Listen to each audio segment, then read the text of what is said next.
All right, Sean. Thank you for coming on the podcast, man. Hey, it's great to be here. Thank you.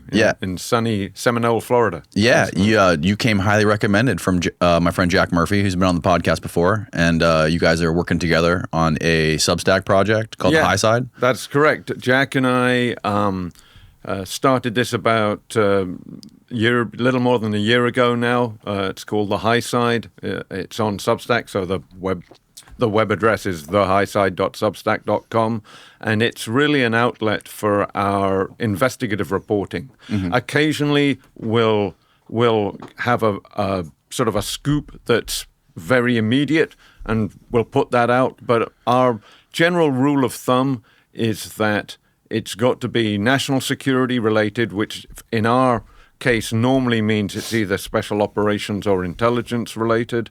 And it's got to be information that our readers won't have found elsewhere in the story, because we do ask people to pay for it. And so if we're going to ask people to pay for it, I feel like we need to be giving them something that they can't find elsewhere. Now, you guys report on national security, special operations, covert ops. Yes. And I know at least for Jack, I'm not sure about you, but a lot of his sources are intelligence people or CIA people. And he reports, and you guys both report on stuff the CIA does. But what is your view on... It's kind of counterintuitive, right? Because you guys use the CIA as sources for your stories, but it also seems like the CIA's job is to keep covert ops off the headlines, and you know, it's pretty well known throughout history that the Central Intelligence Agency has kept a tight grip on mainstream media. I'm not sure that I'd go as far as agreeing with your last statement. You know, I've worked in journalism here in the United States since the late 80s, and I've seen no sign that the CIA is keeping a tight grip on the media. Now, they certainly try to keep a tight grip on as much information about their operations as possible getting into the media. But I don't think once it gets into reporters' hands, there's a very limited number of steps they can take. Now, they've certainly taken them, and Jack has experience of this with stories that he's reported. I haven't had as much sort of pushback from CIA, but...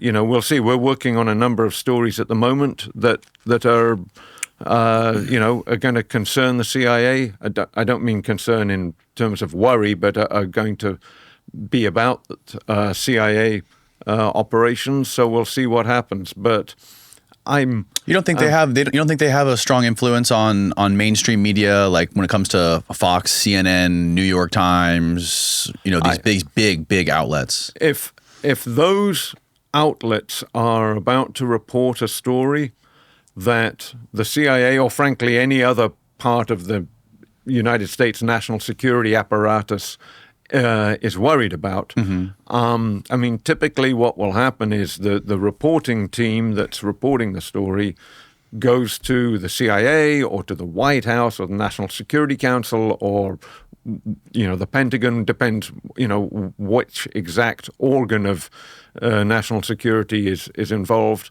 and says, hey, we're preparing a story that says A, B, and C. Do you want to comment? And if it particularly worries the government at that point, then somebody senior will get in touch with somebody senior at the news outlet and try to sway them. When I was at Army Times, I spent more than 20 years at Army Times, and we had that happen a couple of times for stories that I'd written about special operations. And usually there's a sort of a gentleman's agreement that, at least in my experience, that you can come to, where they lay out 6 or 8 or 10 things that they're worried about in the story, and the news media have all the power in this dynamic, okay? Because you've already got the facts. There's a First Amendment in the United States. There's in other countries they can basically stop the news organization from publishing the story. That can't happen in the United States, and so. They can. It's up to the government then to make a strong case that national security will be harmed, or somebody's life or lives will be placed in danger. Right. In the cases that I was involved in, we basically published the whole story, maybe with 1 or 2 minor tweaks that were not central to the point of the story in the first place. Right, and that's what Jack explained what happened to his story with the CIA conducting operations through another agency in Ukraine. I think it was like sabotage, or no, in Russia. Yes, they were conducting sabotage, and he never mentioned the name of the publication. I don't know what the name of it is, but it was a bigger one, from what I understand. And essentially, correct me if I'm getting this wrong, but from what I understand is the editor at the publication basically had an agreement with the deputy director of the CIA that they had to clear the story through them. And once Jack finished the story, he had to get it cleared by the deputy director, and they had like a 3-way call. And the deputy director basically said, no, this is wrong. And they were like, Jack was like, okay, he just assumed that they were going to include his comment. And instead of doing that, it was like an off the record agreement to where the editors killed the story. Yeah, I mean, I know Jack's discussed this episode in detail on the show. Just one thing I want to be clear on, so the viewers and listeners understand. This was not a story that we published in the High Side. This was a story that Jack published on his personal website, sort of basically right as we were about to start the High Side up. Okay. So, I mean, it's up to Jack to talk about, the iterative details of how that went down. I'm not sure. I wasn't involved in it. Right. In terms of which publication. I didn't write the story.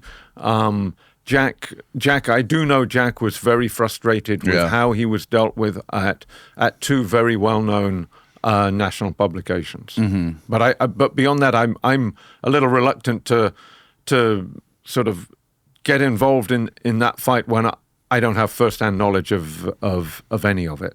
Yeah, it's just interesting, the dynamic and the relationship between the intelligence agency and huge mainstream publications. Yeah. They obviously they aren't telling them, no, you can't publish the story, but I'm sure they have ways of massaging their influence into these agencies or into these publications, right? Where like, with these whatever these off the record agreements are, or like saying things like if you publish this, you're going to be responsible for innocent people that are going to die, and all these things. Yeah, generally the arguments that they'll make are just like the one you articulated. This is going to put lives at risk. This is going to put national security at risk. Or the third one, which is also a strong argument if it can be backed up, which is this story isn't true. Mm. I mean, frankly, of the 3, that's the one that's, if you can prove to an editor that the story they're about to publish is in part or in total false, untrue, incorrect, mistaken, a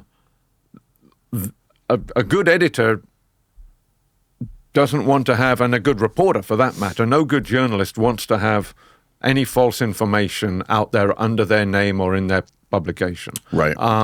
So that's if that's an argument that they can make, that's the argument that they should make. Mm-hmm. More often, the argument is, hey, we're not going to say that what you're reporting is or isn't true, which means it almost certainly is true, but we think if you publish it, it's going to put the following individuals or the following communities at risk, or, it's going to be bad for national security. We won't be able to do this kind of thing again, and our enemies will, that will create a vulnerability or whatever. That's more typical, and it's up to the reporting team and the editors to sort of be armored against those arguments going into it. I mean, you shouldn't have a closed mind, but you need to sort of at least know, hey, they're going to say that this is dangerous to national security. We need to be prepared to counter that, and we need to understand amongst ourselves why we think that's a weak argument. Right. And there are certainly things that could be published that would be damaging to national security and or would put people at risk. I try not to do things like publish the names of CIA officers who are undercover abroad at the moment or something. Right. I mean, that's a sort of a gratuitous detail that, unless they are being investigated for a serious crime or something like that, or being charged with or convicted of a serious crime or something like that, there's not really an obvious reason to do that. I mean, that's a sort of an obvious example, but believe me, I'm not going to pretend that there aren't a lot of people out there who think that in our reporting in the high side, in my previous reportings for different publications and in my books, that I haven't crossed that line repeatedly. Right. So I mean, where you what's the cliche? Where you stand depends on where you sit, or something. Where you I've probably got that wrong. Don't shit where you eat. No, that's a completely different. That's a completely different cliche. I mean, I'm sure you're familiar with the Twitter files that came out about a year and a half ago with Matt Taibbi. Yes, not at a level of detail that I could recall them, but I mean, I remember the controversy. Communication with the people that were in charge of moderating Twitter with FBI and CIA, suppressing that Hunter Biden laptop story,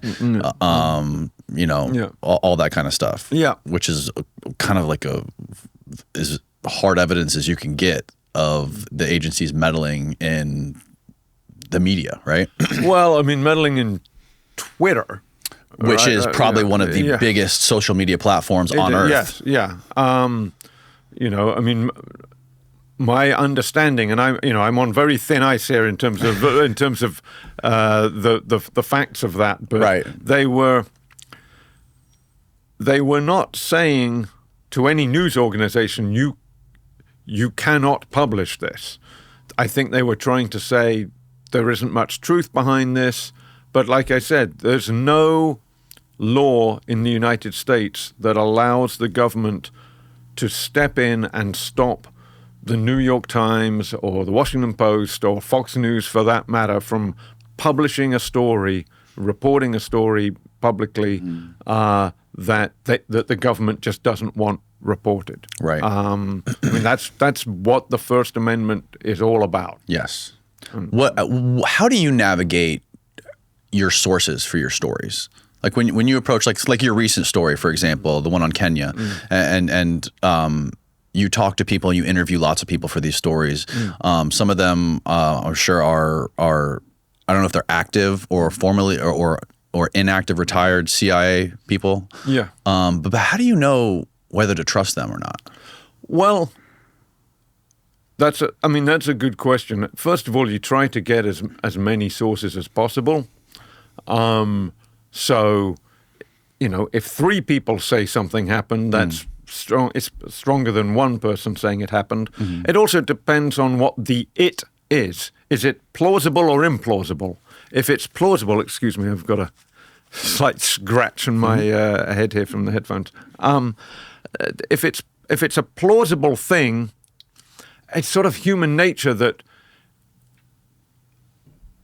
you probably don't want to. You don't feel the need to line up half a dozen sources that all say it happened just to prove to yourself or convince yourself that it happened. If it's something that's wildly implausible, then just because one guy says it happened doesn't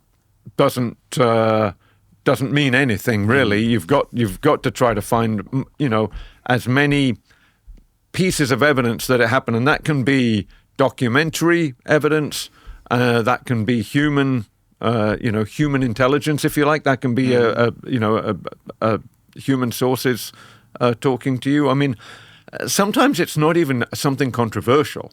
I mean, a lot of the challenges in doing the sort of reporting that Jack and I do is just finding out a mundane fact. For instance, I'll give you a glimpse into something that I'm reporting at the moment, which is part of a multi-part series that we're going to have come out in the next, I'm hoping in the next few weeks, that will take the reader from the jungles of Vietnam and Laos to the sort of scalding heat of Khartoum in the mid 80s, to the sort of covert ops in the jungles of Zaire and Angola in the late 80s and early 90s.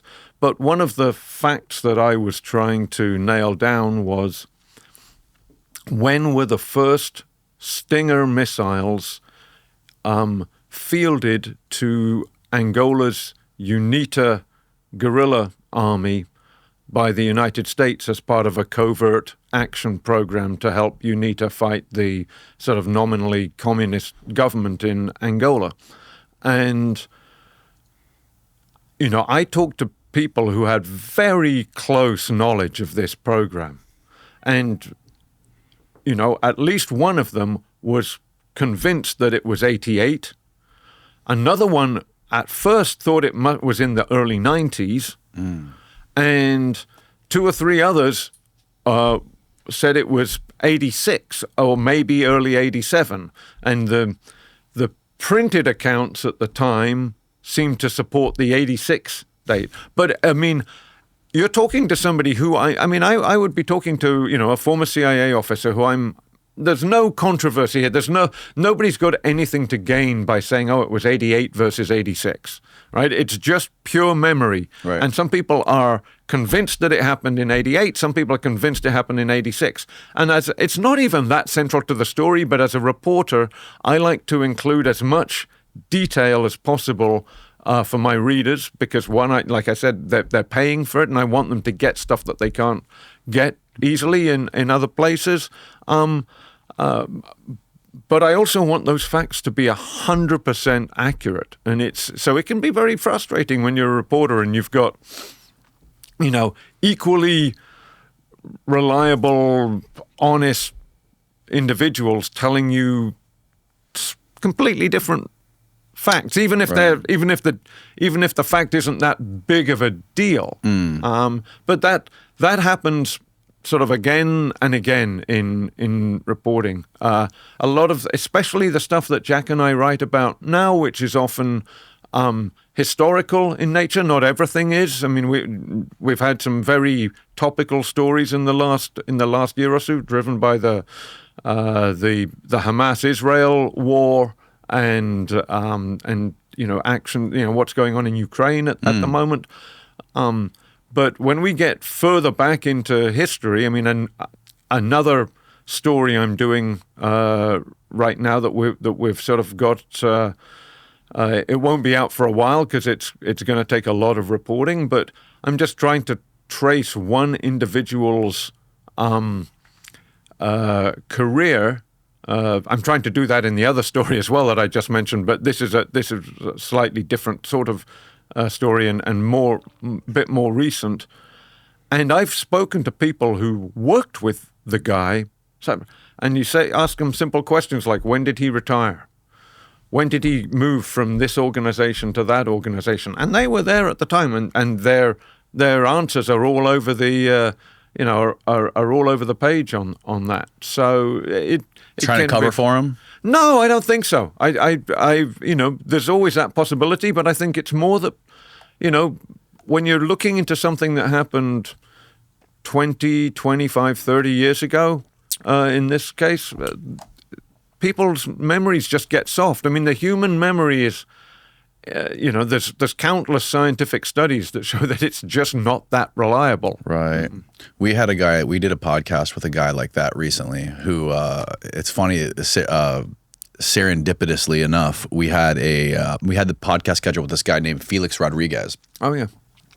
And the day before that podcast, we had another guy come in, Danny Sheehan, who's like a historian. He's a lawyer, and he was involved in Iran-Contra. He was involved in the Pentagon Papers case, Watergate, all this stuff.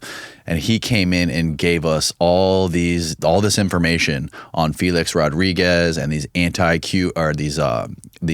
anti-Castro, anti-communist Cuban exiles who were trained as assassins to assassinate Castro, and how all of this tied back to was it Reagan or Nixon?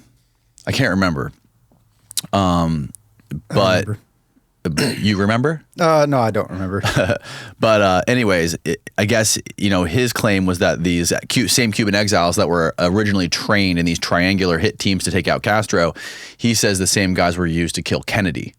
And he tells me this the day before I go to interview this guy, telling me that he was involved in the Kennedy assassination. But that guy, Felix also has been accused of murdering a DEA agent in Mexico, Kiki Camarena. Oh. I don't know if you're familiar with that. Yeah, I mean, I'm familiar with the murder. I didn't realize that Felix Rodriguez had been accused in some quarter of doing that.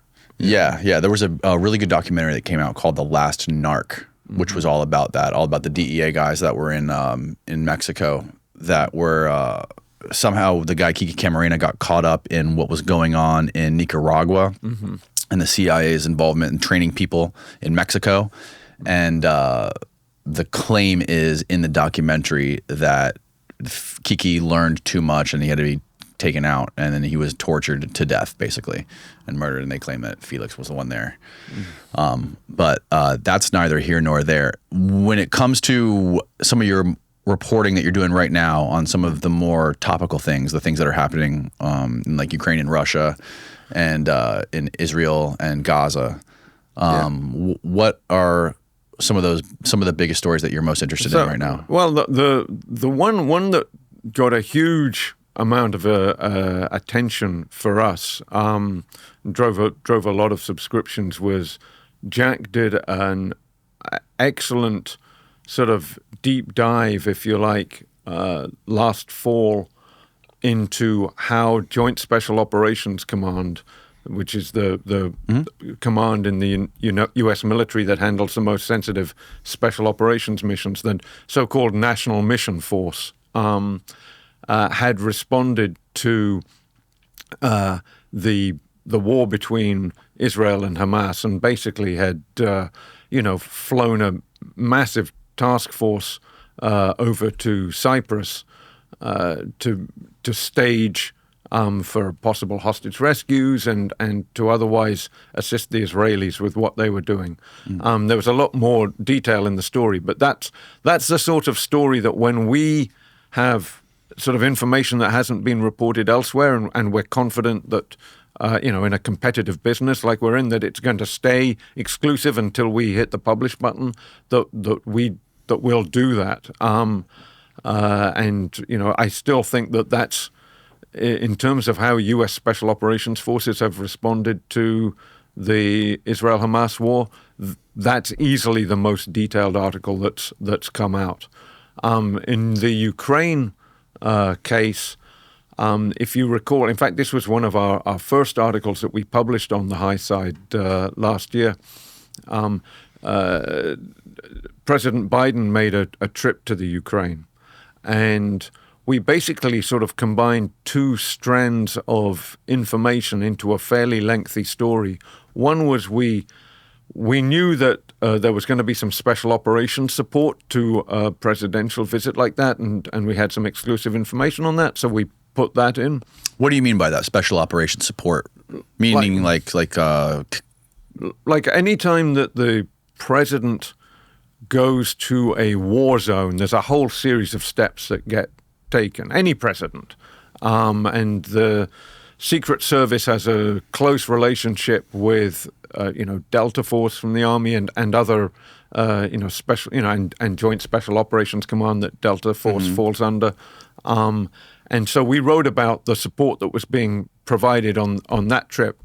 But we also, we happen to know a former Secret Service officer who offered to tell us how the Secret Service prepares for war zone trips. So we were able to give a very detailed explanation to our readers of how the Secret Service keeps those trips secret, avoids, because they're usually a secret up to the moment that the president lands in whichever war zone it is, to avoid, for obvious security reasons, to avoid giving anybody who might wish ill to the United States president the time to set up an operation to target him.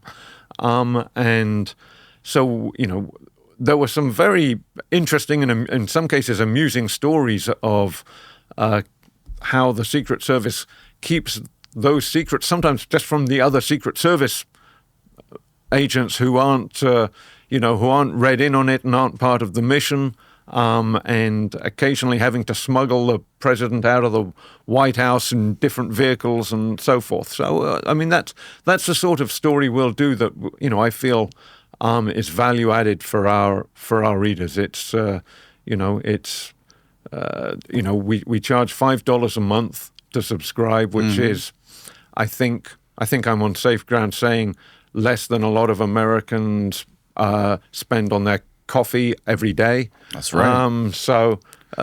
We don't publish with extraordinary frequency, but when we do publish something, we're pretty confident that it's something you won't have read elsewhere. That's right. And it'll be linked below for people that want to go check out the Substack, so people can go down there and check it out. Right.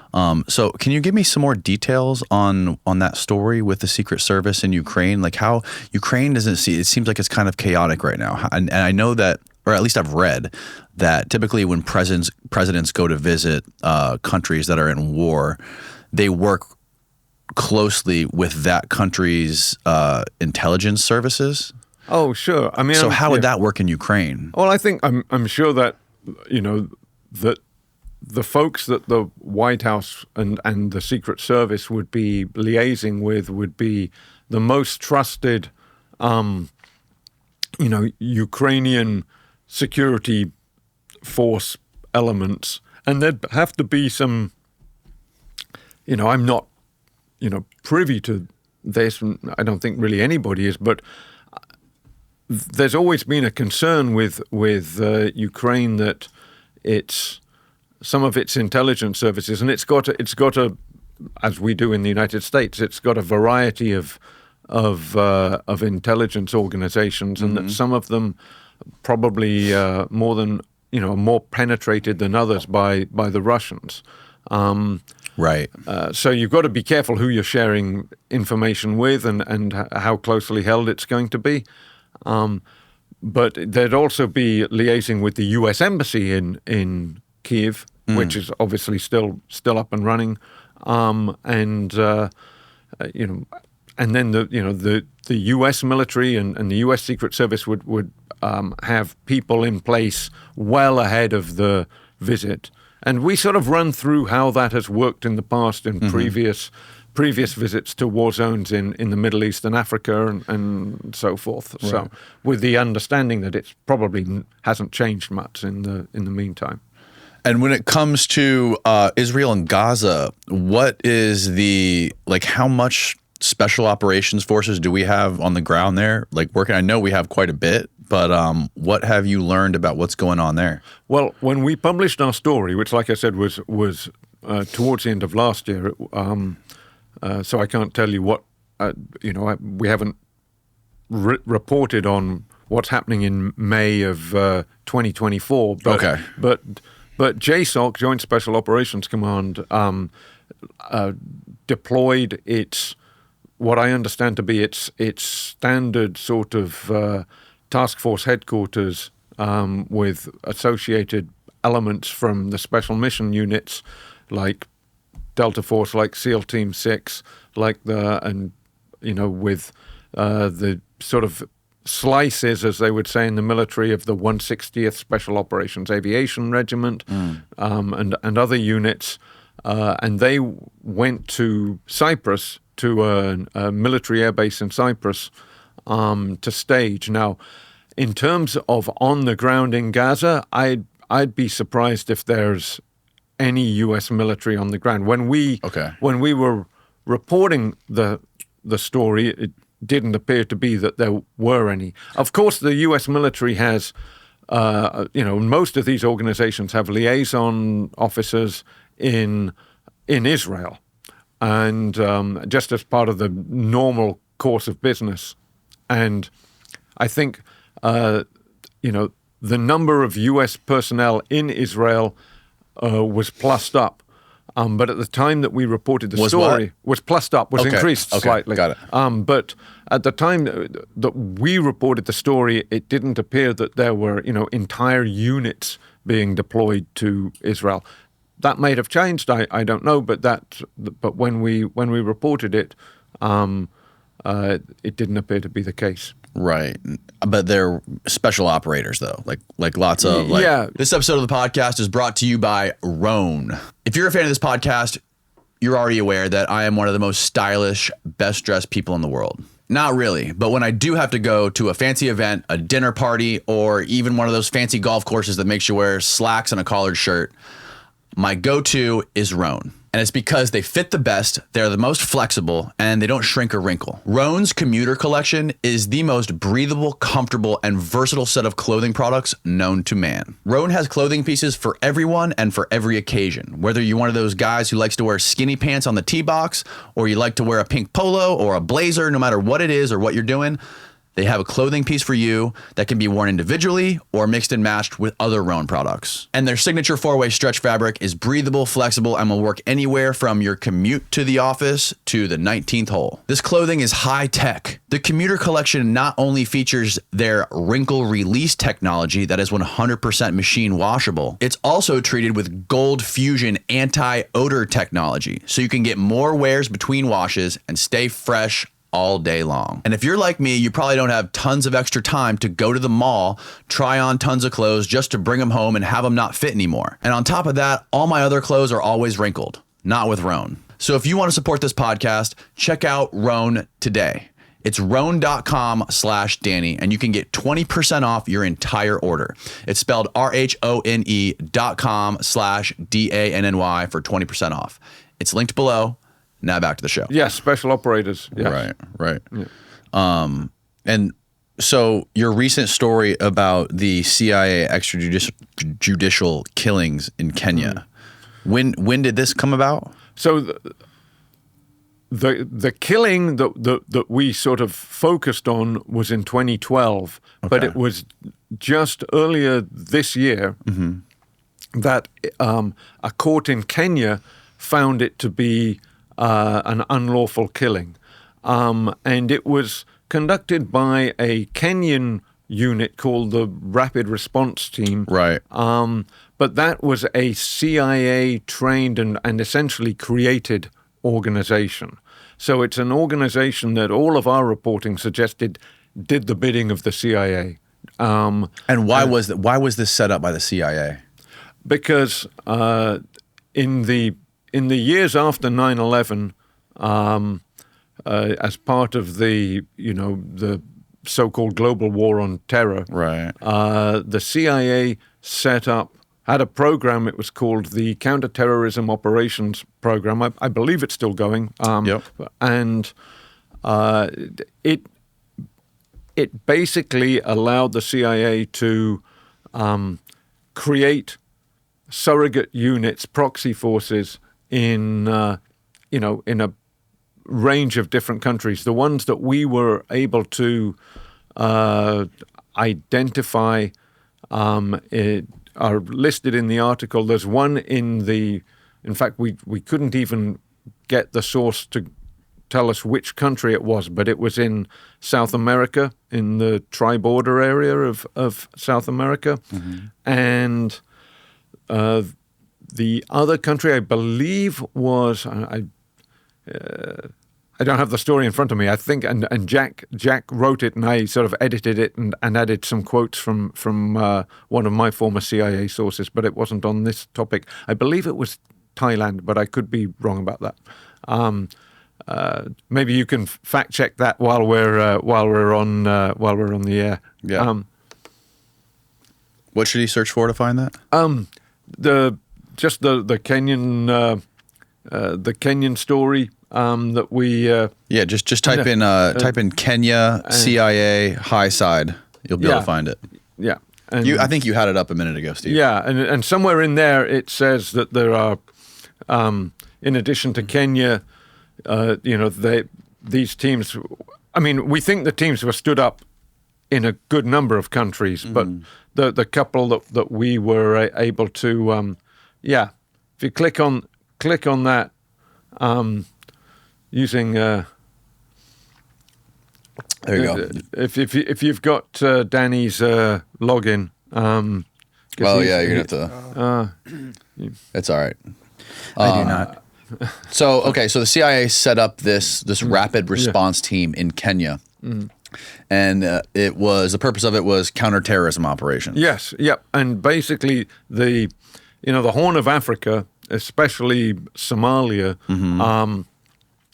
Has been a real focus since 9/11, in the years after 9/11 of both the U.S. military and the intelligence community in terms of their counterterrorism operations. There was a great concern over Al-Shabaab, the Somali terrorist organization, which and Al-Qaeda, right? Yeah, well, they were Al-Shabaab. Ended up as the Al-Qaeda sort of franchise in Somalia. Oh. And, so the United States using Kenya as a sort of a platform, because the relations between the U.S. and the Kenyan governments are very close, and between the security forces in each country and the intelligence communities are very close. The Kenyans also have very close relationships with the British as well. Aren't they tight with China too?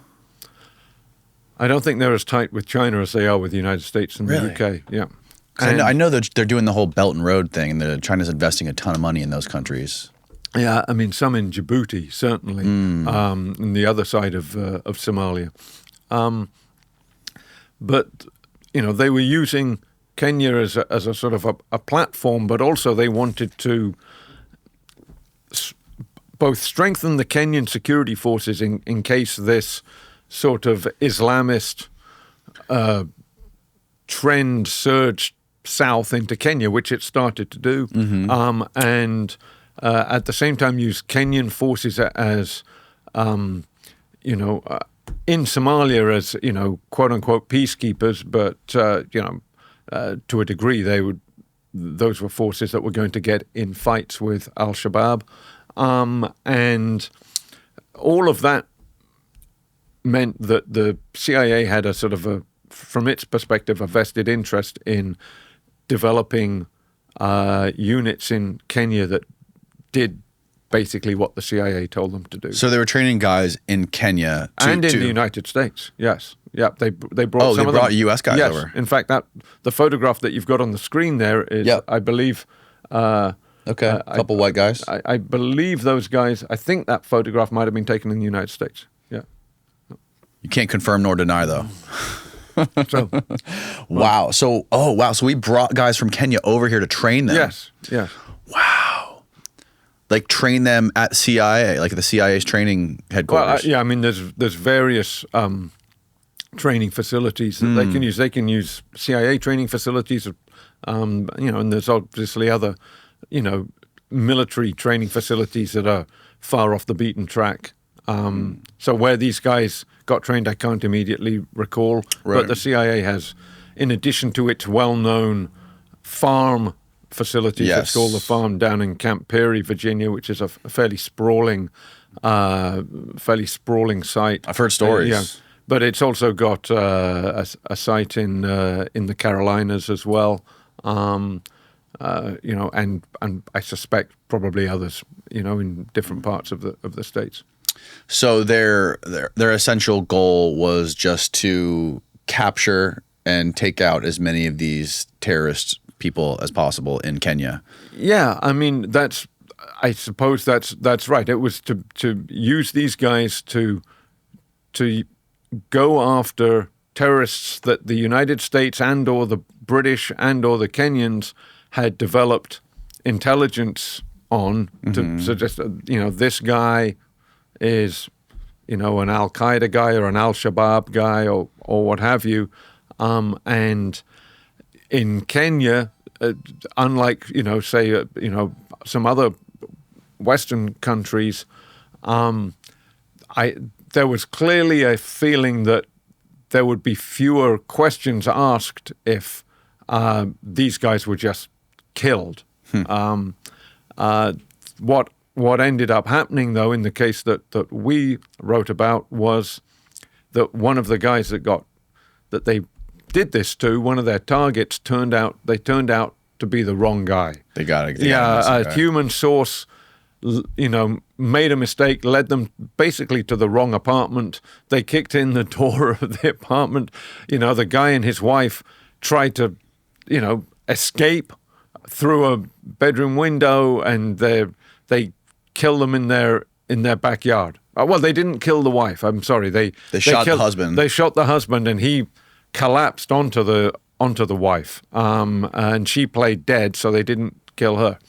But like I said, and were these Kenyan CIA proxies that did this? Yes. Okay. Yeah. This was the RRT, the Kenyan, RRT. the Rapid Response Team. Okay. And then now, 12 years later, they finally got awarded something like $60,000 or something like that, $60,000. Yes, which doesn't sound like an awful lot. Apparently, $60,000 goes a lot further in Kenya than it does in the United States. Mm-hmm. But yeah, Kenyan court declared the killing illegal and awarded the widow roughly $60,000. Mm. So is the CIA still actively working with this RRT group in Kenya right now? To the best of my understanding, the best of our understanding, yes. And what, in your view, is the current state of some of these terrorist organizations over there? In the Horn of Africa? Yeah. Al-Shabaab is, seems to be still going strong. I mean, I haven't reported as closely on it as I've done in the past. I wrote a lot about that fight in my book Relentless Strike about Joint Special Operations Command. Right. Yeah. Hold it up so people can see it. Okay. Yeah. When did you publish that book? This came out in 2015, in the second half of 2015. There you go. A little bit higher. There you go. And it's the sort of warts and all story of Joint Special Operations Command from its inception, right the way through to 2014, 2015. So you're talking about the first, 13 years of the global war on terror, but also all of the operations, as many of the operations that it conducted in the 80s and 90s that I could find out about. But I mean, I put 2 to 3 years of solid reporting work into that book. So it was quite controversial when it came out. There was there was almost no facts in that book have been challenged. Really? But I know that in different intelligence community and special operations libraries, it was removed from the library because it was thought to contain classified information. There were some of the units, the special ops units, were told, the service members in those units were told, you're not allowed to own this book because it's considered to contain classified information, which of course is, with those guys, is like waving a red flag to a bull. They all went out and bought it, and so. What stuff in the book did they say was highly classified specifically? Oh, I mean, it would take a long time to go through all of that. But I mean, every Joint Special Operations Command is an organization that really, even today, the military doesn't acknowledge as being the organization that conducts all of these operations. So my goal in the book was, so virtually everything in some way is classified, or they might argue that it is classified. The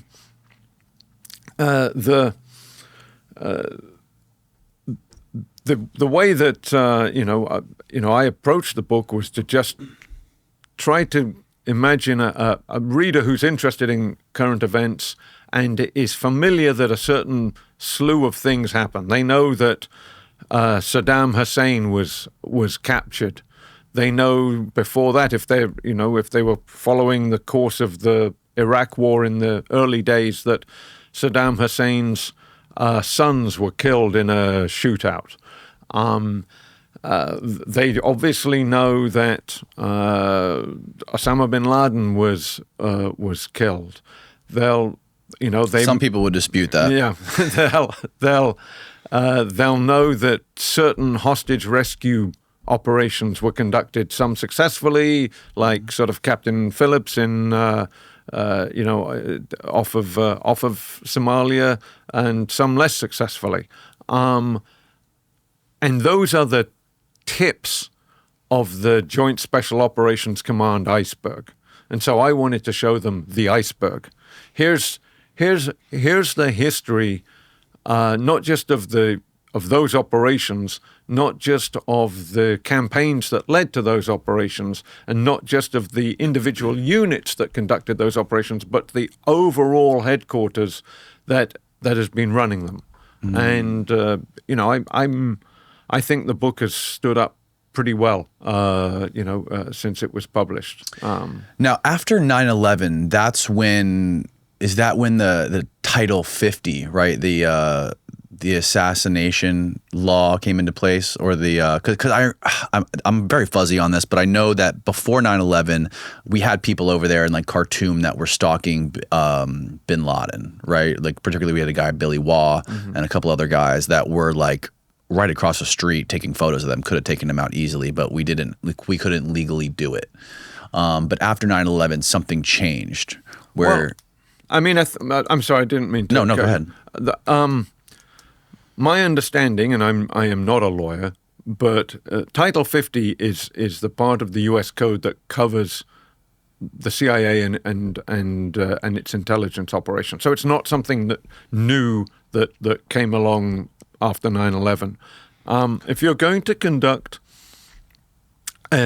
executive action, an operation, if you're going to ask the CIA to go and kill someone, there has to be a presidential finding for that. If you're asking them to do it, particularly in a non-combat zone.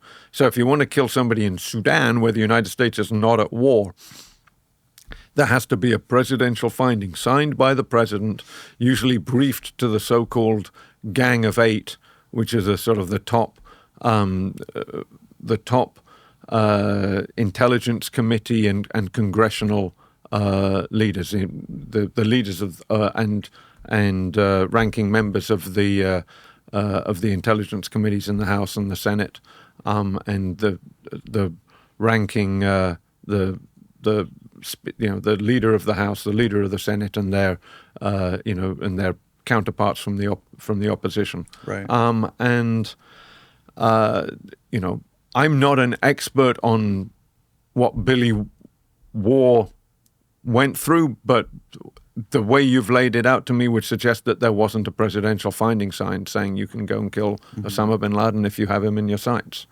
But from what I'm familiar with, is that something changed after 9/11, where they implemented this executive action, or this. Well, certainly. There were all kinds of findings, I suspect, signed in the days and weeks after 9/11 to allow for that.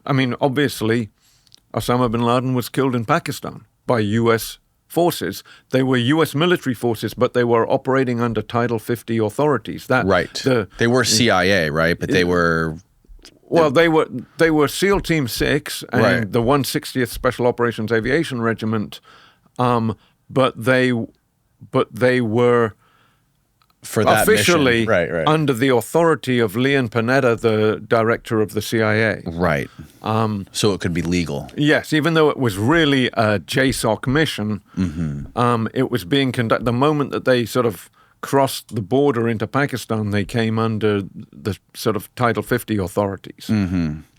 It is super. It's super interesting, like how you classify a war crime. Right, like traditionally, it's been like if you're in combat and you're on a battlefield or you're in a desert and you're running around, you can shoot and kill somebody. But if somebody is sleeping in their tent at night, you can't go into their tent and slit their throat because it's considered a war crime. I'm not sure if that's right. I think if the person into whose tent you're slipping is a military person, right? I think you're allowed to do that. I mean, you might have a bunch of military lawyers call in, tell you that's wrong, but I mean that's my understanding. If the person whose throat you're slitting is a civilian, and the reason you're slitting their throat is you just want to get a kill for some reason, as has been alleged and has occurred in. Maybe not throat slitting, but sort of, a bunch of deaths that were initially categorized in Afghanistan and elsewhere as sort of combat deaths, and then it turns out that in fact they probably weren't combat deaths, and that these were U.S. or coalition military personnel for some sort of fairly twisted reason wanting to kill somebody for the sake of killing them. So that's when it becomes a war crime. But generally, my understanding is if you're killing a member of the armed force with whom you're at war, there's no rules. The law is fairly broad about whether you can kill them or not. I mean, you can't. Once you've taken them prisoner, you can't kill them. If they surrender, you can't kill them. But, if they're fighting you or they haven't surrendered, I mean, there's not really much difference in the way that, the scenario that you laid out of creeping into somebody's tent and slitting their throat. There's not an awful lot of difference between that and having a drone flying out of sight of them and zapping the building that they're in, or sending a missile into the car they're driving in. Well, wouldn't this throat slitting be a much better option because you don't have collateral damage? If there's a terrorist in a building and you send a drone strike to hit it, you're going to potentially kill lots of people. And I know they justify it in ways like they rank the terrorist, how high they are up, and this is okay. We can kill this many civilians for this guy. But if you have some knuckle dragger mercenary who's just like thirsty for blood, who you can contract for the CIA to go out and slip into this guy's room and cut his throat and no one else gets hurt, wouldn't that be a better option? Well, as a reporter, I'm certainly not about to sit here and say it would be a good idea to get some, quote, knuckle dragger mercenary thirsty for blood to go out and kill people. I mean, I think most Americans would hope that, the folks that we're paying, that our taxpayers are paying to do this are not just because the phrase "thirsty for blood" it sort of implies. I don't mean that in a negative way, by the way. I meant that in a good way because there's a lot of guys that are like that just they want to be in combat zones, right? Yeah. Or they want to be in war. Billy Waugh is a perfect example of that. It's way better than conscripting people, young kids, or not even talking. You don't have to go as far as conscripting them, like. Even just getting young kids who don't know what they want to do with their lives, they have the option of go to college, get a job, go join the military, and it's like, maybe this will be fun, and then they end up going over there and they're psychologically screwed for the rest of their lives. instead of like the other option, are the guys that are drawn to that, right? That want that, like the guys that really want to be there and doing these things. I feel like I don't know. I feel like that would be a much better option. Well, I mean, let's assume that you can find those people. I suspect, and of course, there are people who come into the military wanting nothing more than to, be in the most sort of the units that are most likely to see combat, and they want to be quite aggressive about it. The military is an enormous enterprise, and even for the combat arms elements of the Army, the Marine Corps, the Special Operations community, even it's and their equivalents in the Air Force and the Navy. It's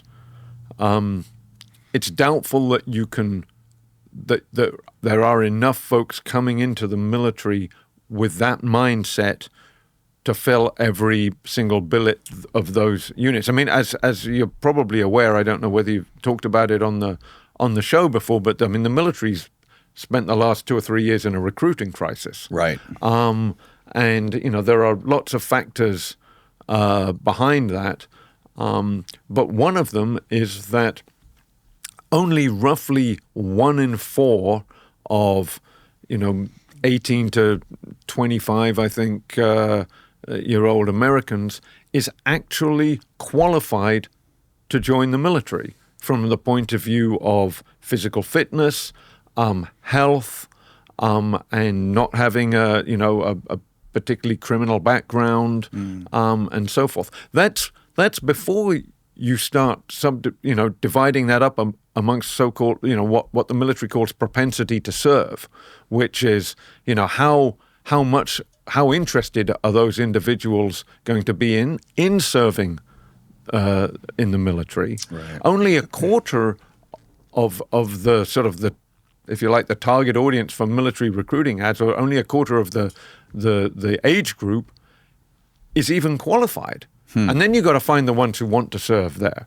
Right. So I think as you drill down, the number of folks who, to sort of use a cliche, want to get their gun on, right, in that group is fairly small. Yeah, especially, yes. I mean, definitely in the younger generations, right? But I do want to just go back to the business of we were talking about bloodthirsty mercenaries. Yes. I mean, I think the term bloodthirsty to me, and I suspect I might have embellished a bit, sort of implies somebody who is not very discriminating. They want to see blood. They want to, taste blood, literally. I think. Let's just say a special operations guy with a dagger. Let's just put it that way. Yeah. Well, the special operations community, traditionally, one of its strengths has been. This episode of the podcast is brought to you by Verso. Have you ever tried fasting or intermittent fasting? If so, you may be aware of the sizzling energy and mental clarity that you get if you do it long enough. The scientific data validating the health benefits from fasting for weight loss is overwhelming. But what doesn't get talked about enough is the longevity benefits you get from fasting. When you fast, your body turns on all its defense mechanisms to help your body hunker down to fight off illness and disease. But the problem is it takes 3 days of starving yourself to activate this process. Scientists like David Sinclair have recently discovered molecules to help your body turn on this process without having to fast. If you've ever heard this podcast before, you've heard me talk about Verso many times, and I've had world-renowned nutritional scientists like Dominic D'Agostino on the show, who is the guy who actually introduced me to Verso, and I've been taking it every day for the last 3 years. Cell Being is always the first thing I take in the morning after dragging my carcass into the kitchen, which wakes me up and gives me energy. I even use it for pre-workout. And Clean Being is the product I use every night before bed. After taking Clean Being for some time now, I have actually noticed a huge improvement in not only my hormone regulation, but my vision has improved. I know it sounds insane, but this stuff actually can improve your vision. My lipid regulation has gotten better, And another huge thing is all of a sudden, I don't get affected by all the pollen in the air. I don't have any of these reactions. And clean being has actually been scientifically proven to alleviate these things. Other clinical trials have proven healthier skin, less inflammation, healthier hair, lipid regulation, enhanced cognitive function, and improved metabolism. On top of that, Verso always publishes third-party testing on each batch produced to guarantee you're getting exactly what you pay for. So if you want to check out Verso and support this podcast at the same time, go to buy.ver.so/Danny and use the coupon code Danny at checkout for 15% off your first order. Again, that's buy.ver.so/DANNY and use the coupon code Danny for 50% off your first order. It's linked below. Now back to the show. It's a very arduous selection process, making sure that the right people with the right mindset are being selected into the community. I mean, there's countless examples in, just to use a Delta Force, as a for instance, of folks who make it through the physical and psychological challenges of the so-called long walk, where they, the candidates for Delta Force are, taken to a forest basically in West Virginia and told to start, given a spot on the map that they have to go to, and they've got to navigate themselves through the terrain, get to that spot. There's somebody else there just saying, "Here's your next spot," and there's and there's a time that they're supposed to be meeting to get to the end, but they don't know where the end is and they don't know what the time is. So it's sort of a psychological thing. How do they handle that pressure? But there's countless examples of folks who have made it through that part of the challenge, that part of the assessment and selection process. And then there are psychological tests and there's a panel of senior guys in the unit and graybeards, so-called, former senior guys in the unit who are out now, assessing them. And a lot of them get rejected at those stages because they're not considered to be quite the right fit. And sometimes a psychologist will say, they're looking for somebody who's ethical, Now, look, there are flaws in every assessment. There are holes in this. Some folks will slip through the cracks in all of these organizations. So I'm not trying to say that any assessment and selection process has worked perfectly, right. Whether that's Special Forces, whether that's Navy SEALs, whether that's SEAL Team 6, whether that's Delta Force, the Rangers. You can find basically criminals who've snuck in or developed in those communities. Right. But where Special Forces has, or beg your pardon, Special Operations Forces has as an advantage over the rest of the military and most of the world's other militaries is that they're so selective about this. Right. When you see communities that have, in the special ops world, when you see organizations in the special ops communities that are having an uptick of problems, I would say it's usually worth going back to the selection process and see, have they allowed the selection process to get warped? Are they still selecting for the characteristics that they should have been selecting for or thought they were selecting for? Right. I can't remember how we got onto this tangent, but I mean, it had to do with bloodthirsty mercenaries slipping into tents. I mean, I think that the moment that a nation starts using mercenaries, particularly foreign mercenaries, for operations. What do you mean? I was talking about like American mercenaries. Well, I mean, in history, a lot of mercenaries have been foreign, right? If you go back to the European wars in the Middle Ages and so forth,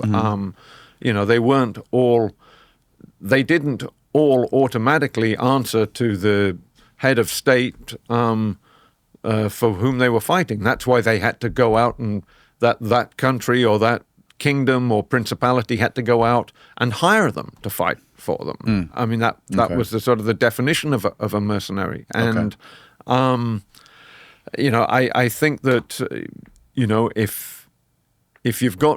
if a country has people fighting only for it, that, in other words, not fighting for that. I mean, the argument with folks like the Kenyan RRT that the U.S. government would make, and I'm sure the Kenyan government would make, is that, look, yes, the United States wants Al-Qaeda figure X killed, but so do we. So the fact we're taking American help in terms of training and in terms of resources to help create this unit, maybe, or certainly train them up, and we're taking their intelligence to target them, but they're killing guys that the Kenyan government wants killed as well. So it's good for Kenya as well. Exactly. But if you're taking somebody from a country whose government has absolutely no say in it, maybe that country isn't a democracy, so the people of that country have no say in it. It's at least worth having a conversation about that in the United States. Which is why you need to have, news organizations that cover it. Right. Yeah, it's interesting too. When it comes to the Russia story, the Russia-Ukraine story, how really, a lot of people are very critical about, all the military aid going to Ukraine, and like, what is Ukraine's strategic importance to the United States? Like, is there really that much? Like, I was watching a interview this morning where this guy, John Mearsheimer, was talking to Piers Morgan about if Russia used a nuke, would the U.S. retaliate? And he was like, absolutely not. He's like, if the U.S. if Russia dropped a tactical nuke on Ukraine, the U.S. would not retaliate, because the U.S. knows as soon as they launch a nuke towards Russia, it's full-on nuclear war. And Ukraine is not worth New York City or Los Angeles for the United States. The United States is not willing to give up one of their cities to being hit by a nuke for Ukraine. I can't tell you what a U.S. president would or wouldn't do. I suspect that in the sense of retaliate with a nuclear attack on Russia from the United States, that's certainly probably true, because we're not in yet we don't have a mutual defense treaty with Ukraine. We don't have they're not part of NATO. Right. But there are a lot of ways you can retaliate without sending a nuclear weapon. Right. I would be astonished if the Putin regime dropped a tactical nuclear weapon on Ukraine and the United States and other countries didn't do something even more drastic than what's happened so far in response to that. But do you think they might use a nuke? No, I don't. No. That's what I'm saying. But when you started out by saying he said that they wouldn't retaliate, and my point was with a nuke. Okay, yeah. There's other ways that you can retaliate. Right. Yeah, because he was also making the claim that like the only reason the United States would use a nuke is if our survival was being threatened, and Ukraine does not dictate our survival. I think that's probably true, but I also don't think that's any great insight. Right. Yeah. We didn't cover this, but can you give people just like a brief background into how you got into reporting on wars and war journalism and all this stuff? And I know now, I don't know how much boots on the ground stuff you do now, but not as much as I used to. Right. Yeah. Thumbnail bio for me. I was born in Canada to two British parents. We moved back to England when I was a little boy. Grew up the first half of my childhood in the UK in southern England, the second half of my childhood in Dublin, Ireland, and it was while I was in living in Dublin as a teenager, as a high schooler, basically, I got interested in journalism and specifically in rock journalism. And I got a sort of a columnist / freelance gig with a magazine called Hot Press in Dublin, still going strong. This would have been in the mid-'80s, in the early 80s, really, technically, 83, 84. And Hot Press. Hot Press, yeah. That's a pun in Ireland. It's difficult to explain. A hot press is the Irish word for what the English would call an airing cupboard. But you hardly ever even hear about airing cupboards in the United States. But Airing cupboard? Airing, A-I-R-I-N-G. And in Ireland, the word for the word press in Ireland, it doesn't just mean a printing press. It also means a cupboard. It's the word for a cupboard. And, and an airing cupboard sits above the boiler in a house that has a hot water boiler. Okay. And it's where you put some of your laundry to finish out drying and fluffing up. So you might put your towels there and things like that. Right. So hot press was a pun on a hot press. Like I said, is an airing cupboard in Ireland. So hot press was the publication that was started in '77, I believe. I joined in '83, and I was the heavy rock writer. And so I and for 2 or 3 years, I probably a bit longer than that, depending. But I covered heavy rock for them. But some of that was from the States because I got a scholarship to go to Boston University and to study journalism at Boston University's College of Communications. And there were several professors there who got me interested in defense journalism and national security journalism. So my initial plan had been to make a career in the rock business somehow, but I got bitten by the sort of the national security bug. I'd always been sort of interested a little bit in military history, and the first time that I really did that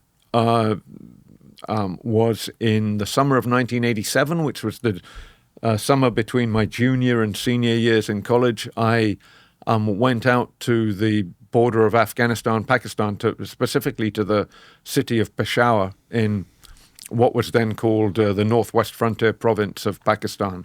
It's now called Khyber Pakhtunkhwa Province. And I covered the Afghan Mujahideen's war with the sort of Soviet forces in Afghanistan from there.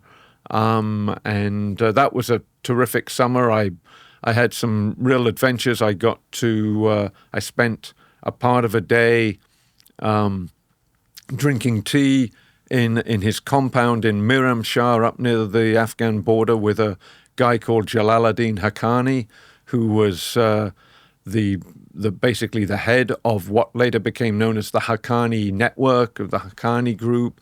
And at the time, he was the recipient of a certain amount of CIA largesse funneled to him as well as to many other Afghan Mujahideen warlords through the Pakistani ISI intelligence agency. But he later ended up sort of on the U.S. most wanted list, as did another guy I met there called Gulbuddin Hekmatyar. And I actually, together with an American friend of mine who was on a Fulbright scholarship, went into Afghanistan, sort of, as we would now say, embedded in the forces of Gulbuddin Hekmatyar. So we went into a little bit into Afghanistan with those guys. These guys were working with the CIA or the military? They were working with. They were Afghan Mujahideen, so they had their own sort of chain of command, if you like.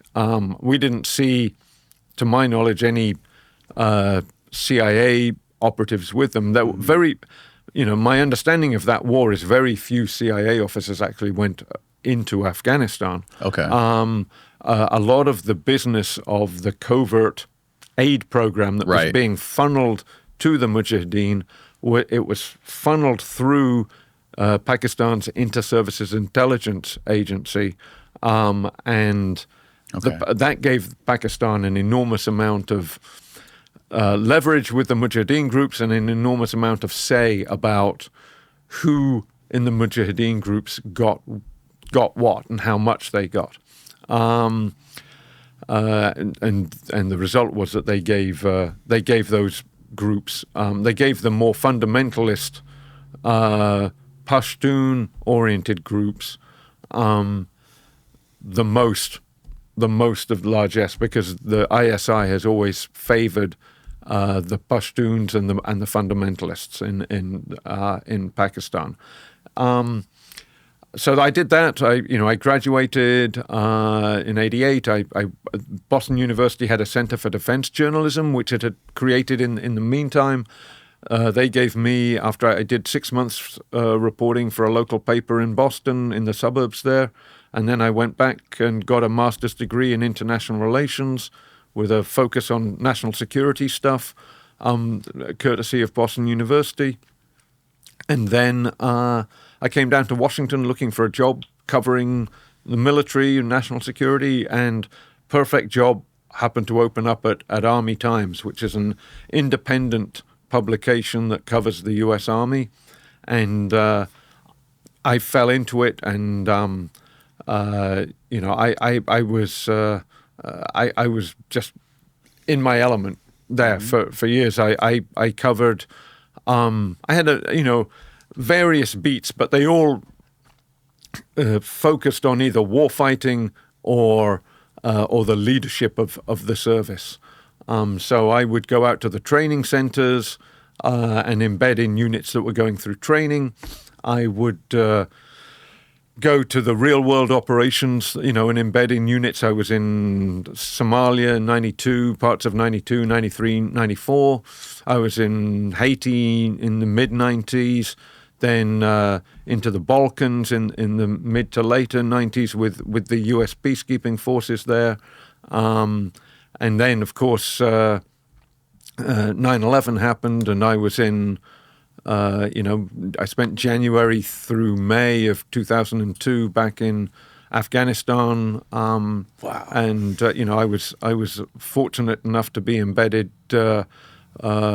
with U.S. forces during Operation Anaconda, which was the largest battle of that phase of the war in Afghanistan. And then I wrote my book, Not a Good Day to Die, which I can hold up here. Hold that up for us. So that's the book that I wrote about Operation Anaconda. If you speak Arabic? I do not speak Arabic. Okay. I mean, no more than sort of 2 words. So okay. I have friends who are very, very good at it, but I am not. I'm not an Arabic speaker. So Operation Anaconda. Yes. That was when? That was in March of 2002. March of 2002. And it was really an attempt to seal up and destroy, either by capturing or killing, the last sort of large pocket of Al-Qaeda and associated sort of fighters that was left inside the borders of Afghanistan, that hadn't yet sort of made it across the borders into the tribal areas of Pakistan. Wow. And it was, I would say it was a failure. Really, it wasn't a complete failure, but a lot of the in the sense that the mission was to destroy that pocket of forces, that a lot of those forces got away. And then there's a sort of a story within the story of that operation, which I tell in some detail in the book about the Takagar battle. It's sometimes called Roberts Ridge because the first casualty in the battle was a SEAL called Neil Roberts. But it was an operation that involved JSOC, the folks that I wrote my next book about, and it involved a sort of a JSOC task force, and it was the culmination of a really successful reconnaissance and surveillance mission that had been undertaken by a Delta Force lieutenant colonel who was in charge of a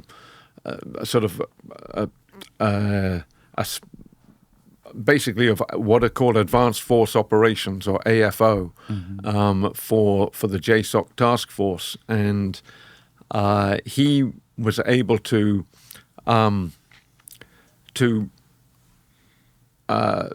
push behind enemy lines several teams of Delta Force and SEAL Team 6 operators without the enemy realizing that it had happened, and have them in the high ground over this valley. Operation Anaconda happened in a valley called the Shahikot Valley in eastern Afghanistan, and it was a stupendous feat to get those teams in, overland.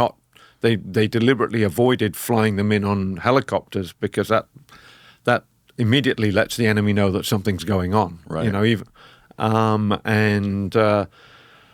I tell the sort of the story in the book about how once it became clear how much success that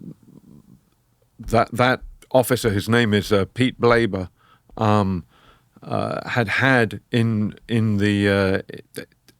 the operation, then there was pressure on him to let other teams come in and have a slice of the glory, if you like. And Blaber had spent weeks preparing the teams that had gone in the first time and imbuing them with a certain a tactical approach and philosophy, and without getting into an extraordinarily complicated story, he was sort of forced aside in a way, and other decisions were made that led to a SEAL team trying to insert by helicopter on top of the highest mountain in the valley, key terrain for whoever could hold it. But of course, because it was key terrain, the enemy had already taken possession of it, and they shot the the helicopter up that tried to insert the team. Roberts falls out. That helicopter flies off. Wow. Just very badly damaged. Time passes. They try to go back and pick up Roberts. They try to find him, the original team that had dropped him off. They can't find him. They think he's dead. Or they think they found him and he's dead, but they don't really check they don't have the time to check the body that they think they found and go and do vital stats and make sure it is who they think it is. They get driven off the mountain. They, seriously wounded in some cases, and then a cascading series of misunderstandings and poor decisions follows that leads to another helicopter being shot down on the top of the mountain, and half a platoon of Rangers fighting for their lives on the top of the mountain. It ends up with, I think 7 U.S. personnel, U.S. special operators killed.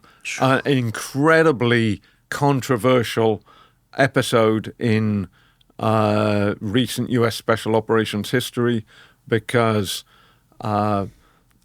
one of the, something I neglected to mention as I gave you that very thumbnail sketch of the events was that when the team goes back to try and find Roberts for that first, I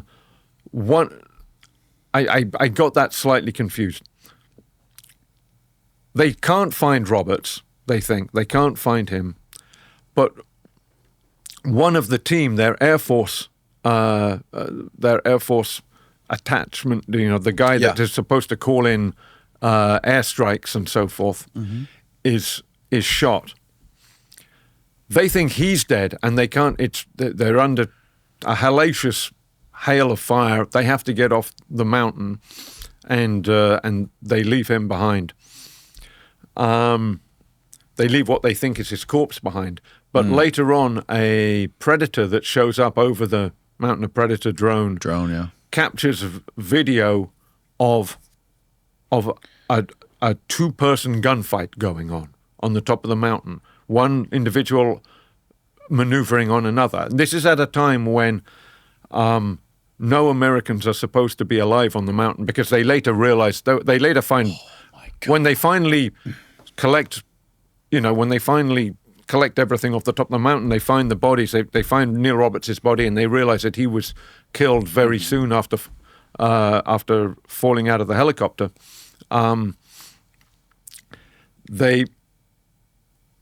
They realized that almost certainly that was the Air Force operator, John Chapman, fighting for his life on the top of the mountain. And if you accept that as fact, then that figure keeps fighting until seconds before the Ranger Quick Reaction Force arrives on the mountain, not knowing that he's there, but then he's killed very shortly before that Ranger Force arrives. No. And they don't know what they're coming into either. I mean, it was, although it was, more than 20 years ago now, it's a classic example of how, even with all, a lot of people had a lot of faith in technologies that didn't work as they were supposed to on that day. There was, because that piece of terrain had been quote unquote swept by different overhead platforms, and nobody had spotted the Al-Qaeda position on the top of the mountain. People thought it was safer to land there than obviously it was. Right. So there were 2 medals of honor that came out of that fight, they're very controversial. I mean, I wrote a very detailed account of the fight in the book. I then wrote another version of it with a terrific reporter called Chris Drew in the New York Times, and I wrote a sort of a third or fourth version of it as a cover story for Newsweek, because eventually what happened was, when the Air Force tried to get John Chapman, who was posthumously awarded a Service Cross, the Air Force Cross, for his actions, when they tried to get his actions upgraded to a Medal of Honor, the SEALs, who were part of his team and who had all signed up for him getting a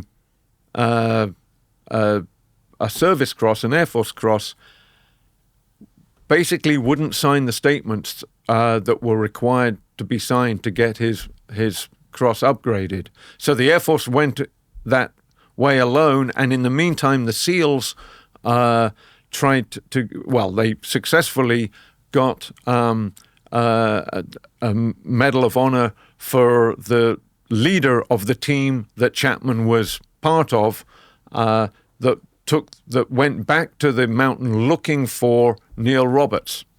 And so you ended up with dueling narratives from the 2 services, really, about who deserves a Medal of Honor and why.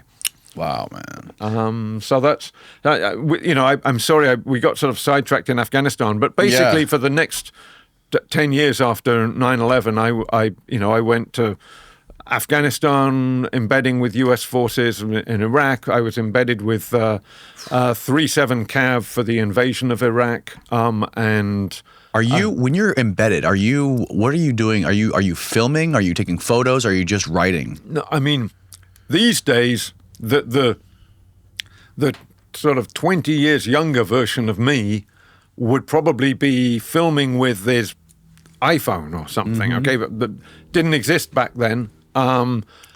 Fortunately for me, because it would have just been a lot more work, I suspect. I'm taking notes. I'm interviewing people. I'm observing. In the Iraq invasion. I mean, I was with one of the lead elements in from the 3rd Infantry Division, the sort of screening and reconnaissance force of the 3rd Infantry Division, which was the lead division for the army in the invasion. And so, I mean, I'm just watching the combat going on, and you're in it. Yeah.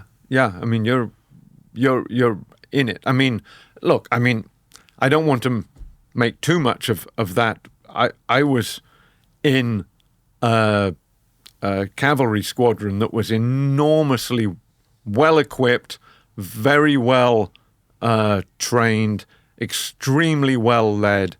And had every advantage other than knowledge of the local terrain over the forces that they were coming up against, be that Iraqi Republican Guard forces, or like armored forces, or be that the sort of Saddam Fedayeen more irregular forces, more lightly armed. I mean, it was high adventure. I can't deny that. It was sort of one of the standout memories of my life from certainly professionally. Would you say Afghanistan was the most frightening place you ever were reporting in, or what was? Maybe this. I don't know. First of all, when you're in the moment, at least for me, I can't talk for other people, it's not that frightening because it's super interesting, and you're just trying to remember what you're seeing, and like I said, take notes and just focus on it. In terms of danger, probably the Iraq invasion there was a most bit dangerous. more stuff, but I mean, look, a bullet can find you anywhere, right? I mean, we were getting the position I was in Operation Anaconda at the north end of the Shahikot Valley was getting kind of mortared, and we had pretty good cover. We were in a sort of a wadi, a dried up stream bed. But you could hear heavy machine gun bullets going overhead, and the occasional RPG would come in. But you never, like I said, if a mortar round pops down in the middle of the wadi beside you, I mean that's it. That's it. Yeah, but sometimes, especially as those wars went on, you never know when the most dangerous moment is, when your closest shave is. It might not be the bullet that you can hear zipping, 5 feet overhead or whatever. It might be that on a patrol through Baghdad, your Humvee that you're riding in drove 6 inches to the left of a pressure plate IED or something like that, an improvised explosive device, and you may never know that. It could be that some Saddam Fedayeen guy in a hedge was drawing a bead up with his AK on your thin-skinned Humvee, and then switches to target somebody else's vehicle and maybe misses them. Right.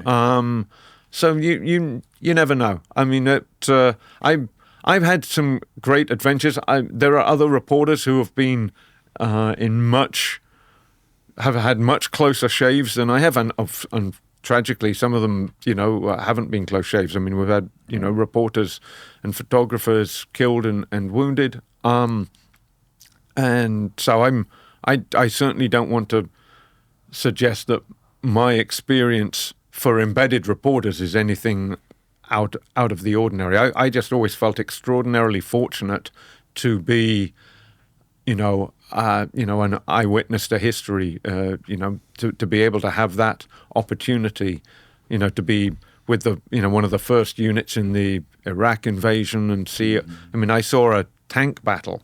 How many reporters have seen before the Ukraine war? I mean, how many reporters have been in a position to observe a tank battle, especially, beg your pardon, one involving U.S.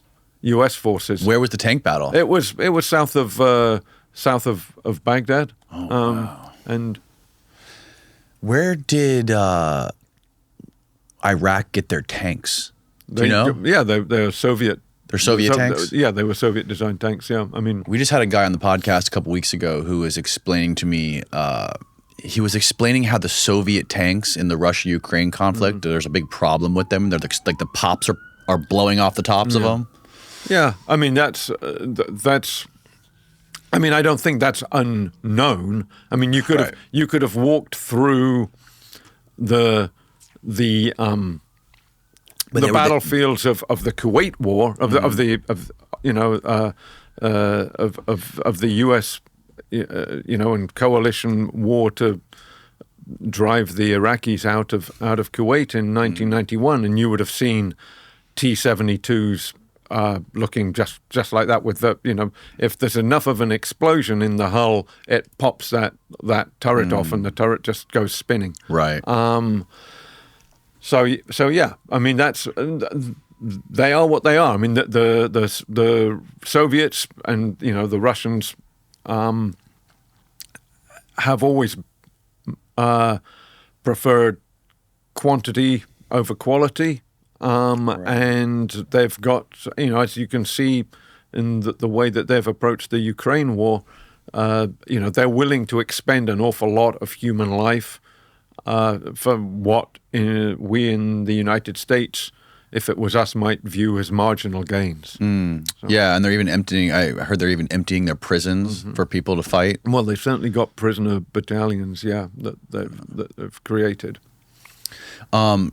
So, going back to your journalism in Iraq and Afghanistan, I've heard the phenomena described, and maybe you can attest to this, where when people, especially journalists, I think I heard a filmmaker describe this, is that when you're in the middle of like a firefight or like a highly intense battle, and you're in probably the most danger you've been in a long time, or throughout the period of the day, you're so focused in on capturing the moment and fulfilling your purpose of being there, you kind of like adrenaline kicks in, and the fear of the bullets zipping over your head or mortars going off kind of just disappears, and you kind of like fall into this weird sort of little pocket where you're just so hyper focused on capturing these things, like capturing the moment or filming it or getting a photo or whatever it is, or in your case remembering it so you can write it down, that the perception of fear just sort of dissipates. Yeah, I mean, I can't tell. Everybody reacts slightly differently. I mean, you only have to look at service members and soldiers, and even you'll find soldiers who were in, I mean, far more dangerous and lethal combat situations than I was ever an observer of. And they've made it through, and many of those, and they've made it through with apparently little to no lingering after effect psychologically.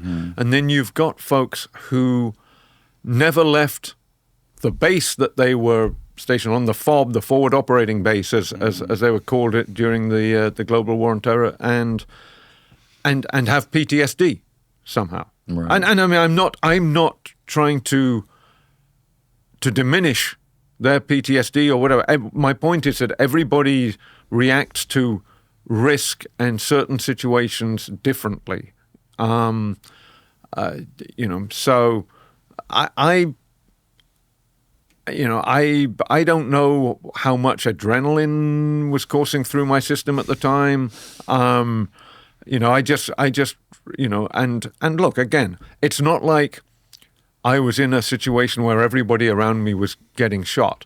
One of the most remarkable things about 3-7 Cav's experience in that war was it had that cavalry squadron, which is normally a sort of, I can't remember, but it probably in the many hundreds, a cavalry squadron would have been back then in a heavy division, had all kinds of attachments, engineers, field artillery, and so forth, that plussed it up probably into the low thousands. Not a single service member was killed in that task force in the entire invasion, despite, being ambushed numerous times on the way up, and things going wrong, and yet,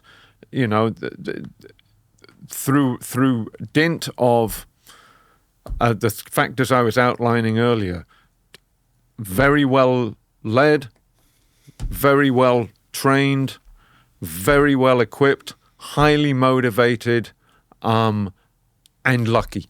You can't discount the role that fortune played. I don't know why I just thought about this, but I think this guy might have been in the same part of the world as you during the same time. Have you ever heard of a journalist by the name of Michael Hastings? Yes.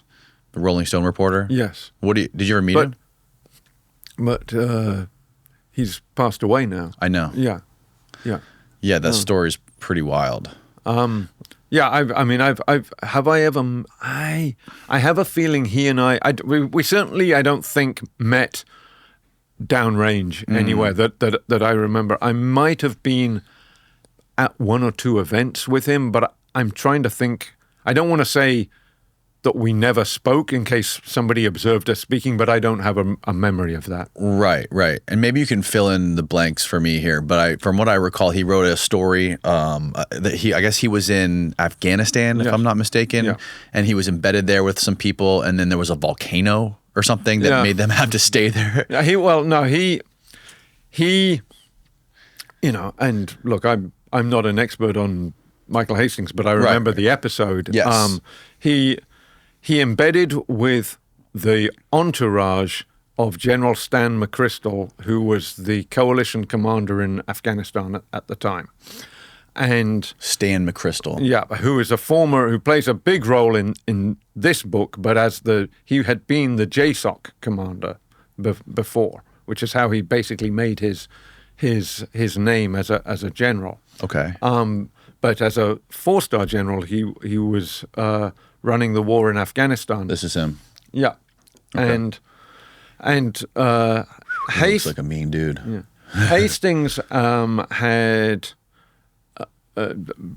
received permission to embed as a reporting for the Rolling Stone, with McChrystal's entourage while they were on a trip to Europe to do some sort of diplomatic work. I can't remember the exact reasons. I know they went to Paris. And I think McChrystal had to give a couple of speeches, and his whole entourage comes along with him, his personal staff. Okay. And it was at the time that the Icelandic volcano in Iceland erupted, and the ash cloud halted commercial flights, or all flights above Europe, for a period of at least several days. Right. And so as a result, McChrystal and his entourage with Michael Hastings were stuck together longer than the initial plan had been. There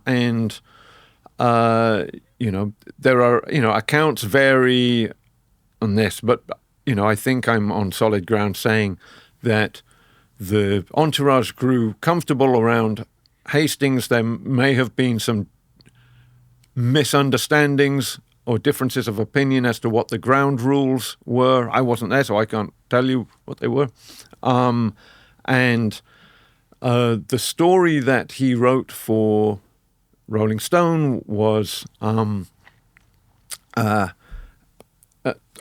basically had a number of politically incorrect quotes attributed to, not by name, but to members of McChrystal's staff or McChrystal. And crucially, McChrystal himself, none of these quotes were attributed to. That no. that got, but his staff. His staff. But one of the quotes was about making fun of Joe Biden when he was the vice president.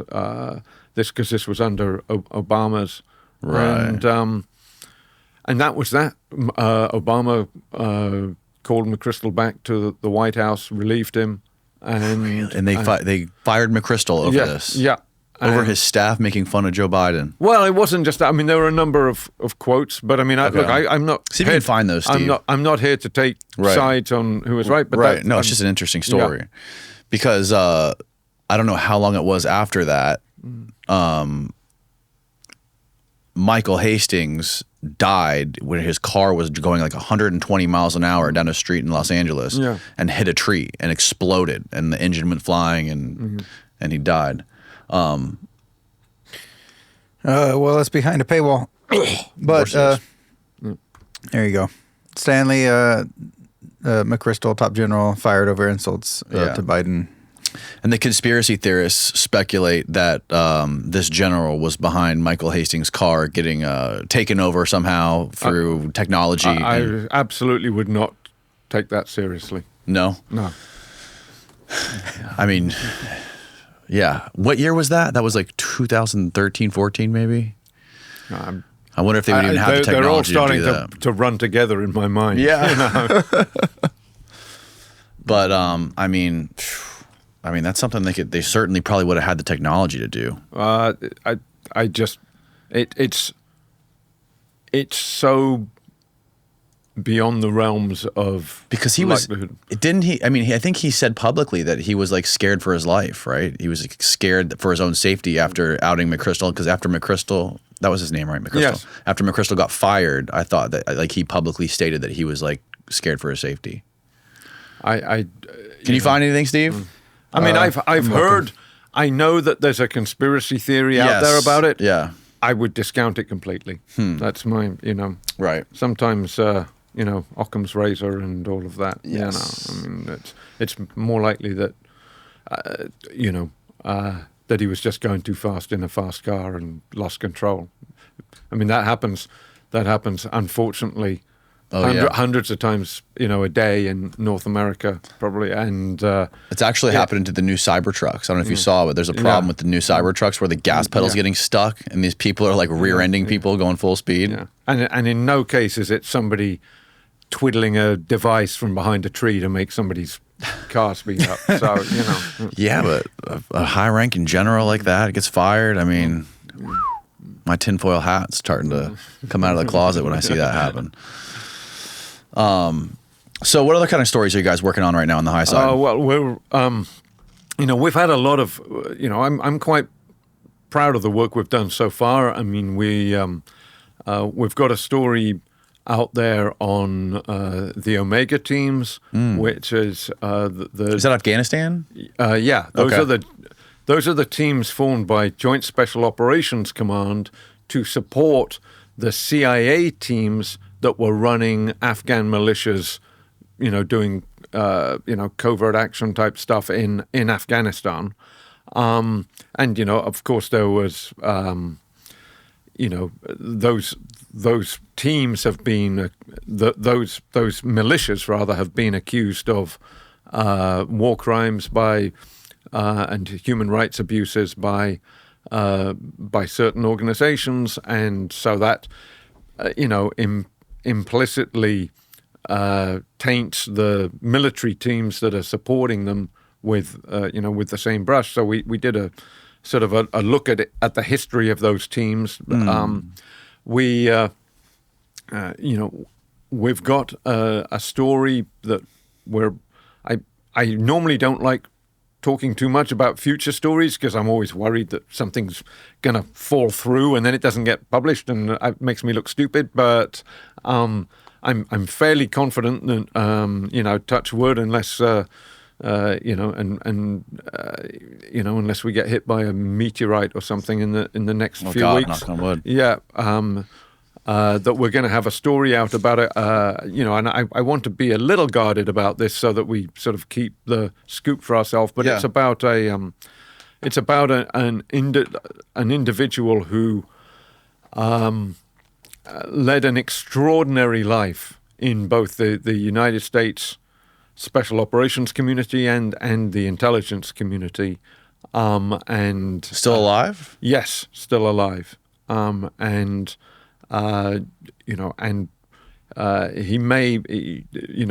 he's being considered, for a very high award, and so we sat down with this individual, and we were just amazed at the stories he had to tell. And so, we decided rather than just write about the fact that he's being considered for this award, we wanted to sort of basically write about his life and times. Because one of the things that we found was not only was what he had done extraordinary in the way that he had charted his career and taken advantage of so many opportunities that came his way, but while staying extremely humble about it, but that the places he had been assigned and had, was part of larger missions that were incredibly dramatic as well. So I've got 32,000 words or so written on this, and so we're probably going to turn it into a 6-part series or something like that. So there's still a little work to do on that yet, but the end is in sight, which will, not only is that pleasing to me, but it's very pleasing to Jack, who Jack and I like to keep Jack pleased. Yeah, well, Jack and I like to think we complement each other. Jack is very much, his instinct is to publish as soon as possible. Mm-hmm. My instinct is always every editor I've ever had has sort of like pulled their hair out over this, but my instinct is always to sort of try to get one more interview, right. Dot one, triple check one more fact, right. Dot every I, dot every T, and so forth. So gotta do it live, Sean. Do it live. So that's that's coming up. I don't think I'm giving anything away too much to say. Jack is. Can you tell us the guy's name? I don't want to just yet. Okay. But I don't think I'm giving anything away to say that Jack has been doing a lot of work on Havana syndrome. Oh, recently. really? Yeah. Which, just in case some of your listeners or viewers don't know what that is, it's the sort of mysterious ailments that have afflicted supposedly a large number of intelligence personnel and right. others, military and State Department among them, that was first at least identified as such when individuals in the U.S. Embassy in Havana, particularly CIA officers assigned to the embassy in Havana, started coming down with strange sort of neurological type symptoms. Right. And so we're doing a sort of a deep dive into some of that. Has any of that been published yet, or is that still in the works? No, that's still in the works. Oh God, I want to know more about that. And is there new evidence that's coming out in regards to the Havana syndrome's cases, or? Well, let's see what we produce. I don't want to sort of tease too much about what's in the story, but there certainly has been from other. It's not like we're the only publication that's looking at Havana syndrome. We're getting some exclusive interviews on it, but if you look at 60 Minutes, had a fascinating expose, which I think they did in conjunction with the publication called The Insider, which is a publication focused on Russia, but not produced in Russia. Mm-hmm.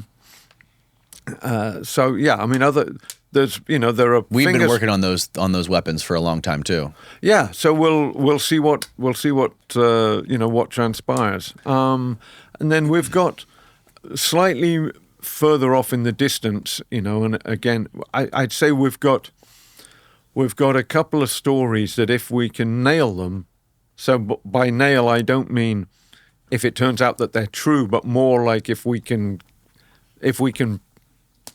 report them out to our level of satisfaction, which is more than one person who we trust telling us something happened. That they would make great movies, frankly. So I mean, I'm already trying to. I've been focused so much on this one individual story that I was talking about. The sort of from Vietnam to Africa and beyond, to Afghanistan in the end. Story that I haven't had the time, frankly, to pursue these other stories, but we're going to pick those up and go after them aggressively. The thing that holds Jack and I back the most is the fact that there's only two of us, and we, like I said, we are not. You'll see a lot of, and I don't mean to necessarily disparage this kind of journalism. It's just a different sort of journalism, but you'll see a lot of Substacks that are sort of. It's really the author's opinion on the news, right? It's like, yes. Hey, the Pentagon announced this. Here's why I think it's a good idea, bad idea, or whatever. Okay, that's not what we're doing. We're going out hearing stories that things that may be in the news, may not be in the news. Like the Havana Syndrome has certainly been in the news. Some of the other stuff we've written about it is not. And going out and finding that untold story and spending weeks and weeks reporting it and then giving it to our readers. That's great. Wholesome journalism. Not enough of that around these days. Yeah. More so podcasters like me just talking out of their ass. Well, no, I tell you, one of the amazing things about the media landscape now is the podcast landscape. It really has, I can say with some confidence it's exploded in the last 10 years. Oh, yeah, absolutely. Because when I was writing this book, which was really from sort of 2012 and 2013 and the first half of 2014, none of these podcasts existed. And now I see people being interviewed on podcasts from the units that I wrote about, and I'm thinking like, wow, I wouldn't even, I've had to go out doing half the reporting I did if these guys were getting interviewed on podcasts now. I know that that JSOC and Delta Force in particular are trying to rein that in a little bit. Oh, are they really? Mm-hmm. Yeah. So we'll see. But it's fascinating to me that guys who you used to have to, set up elaborate procedures to meet and talk, not necessarily the same individuals, but the same type of individuals from those units. And now they're retiring and going straight on somebody's podcast and talking about what it's like to be in Delta Force or SEAL Team 6 or whatever. And my favorite thing about the whole podcasting thing, the whole podcasting revolution, is that it's kind of like melted away the gatekeepers in media. Now you have people like you're talking about, these retired Delta Force members who can self-publish their own book, and they can go on podcasts to promote it. It's a win-win for both people. Like the podcaster gets a new podcast, and the guy who goes on the podcast can promote his book or whatever he's doing now. And it eliminates like the big media enterprises and all that stuff. So it's definitely pushed toward, very strongly towards like the independent journalism and the independent media. And you're seeing like a huge rise in that now. Yeah, look, I'm not going to sit here and be a hypocrite, right? I am the I guess co-editor of my own stories and the publisher of those stories, albeit via Substack. But I spent most of my career, working for, I don't know what you want to call it, establishment media, big media. Yes. The Army Times, when I joined, was that family of publications was a family-owned company. It later got bought by the Gannett Corporation, which, for a while when I was working there was a $10 billion corporation. And then they sold it, and I think it's now owned by private equity company or something. long after I left. But I'm not going to sit here and say what some people call gatekeepers, are necessarily bad. I mean, I've had my probably reputation saved on a number of occasions by editors saying, "Are you sure you want to say? Why don't why don't we leave that out for now until we can confirm it," or something like that. There's the First Amendment allows all of these. It allows somebody to have a Substack or just a blog and put out their opinions, but very few of those, I mean, even on Substack, frankly, are reported journalism.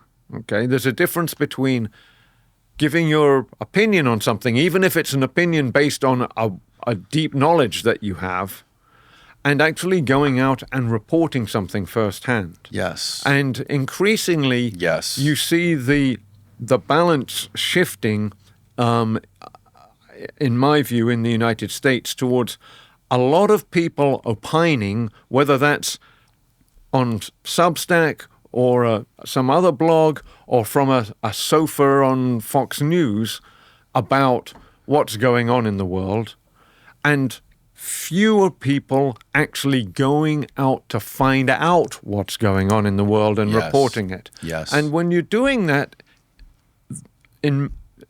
individual, opinions are going to vary, but the organizations that put the most money towards the reporting staff and an editing staff and have the clearest idea of what their mission statement is to produce as close, as unbiased and objective as possible, a daily or weekly, whatever it is, report on the events that are, on current events.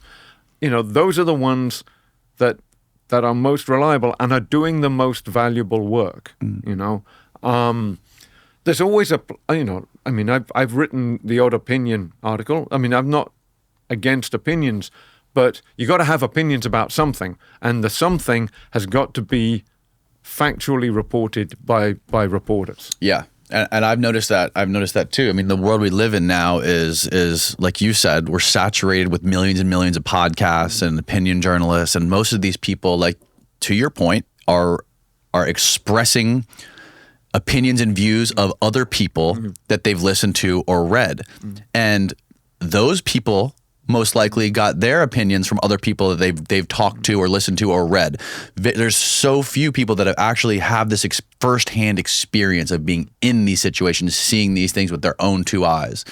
And it's just going more and more in that direction. Like so many so-called experts on so many different topics, they're only experts because they've read about these things, right? They haven't experienced them firsthand like you have when you've gone overseas. Yeah, and it's not just going over. I mean, sometimes it's just a question of